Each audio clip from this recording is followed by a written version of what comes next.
Ашигласан батарейг хаана хаях вэ?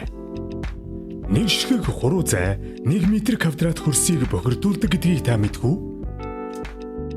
Байгаль орчныг хайрлахад таны бас бидний оролцоо юу вэ? Нэгдүгээрт батарейны зөв хэрэглээтэй болох. Өндөр хүчин чадал шаарддаг төхөөрөмжөнд rechargeable буюу дахин цэнгэлдэг батарейг ашиглах. Энгийн цахилгаан төхөөрөмжөнд alkaline буюу энгийн шүлтлэг батарейг ашиглах.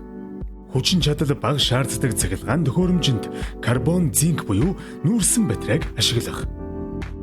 Хоёрдугаарт чанаргүй, гарал үүсэл тодорхой бус хямд батарей ашиглахгүй байх.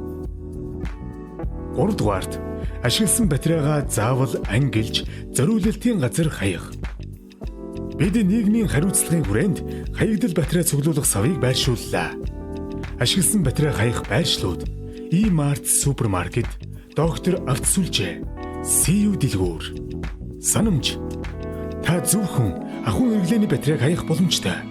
GP батарей. Бяцхан цахилгаан станц.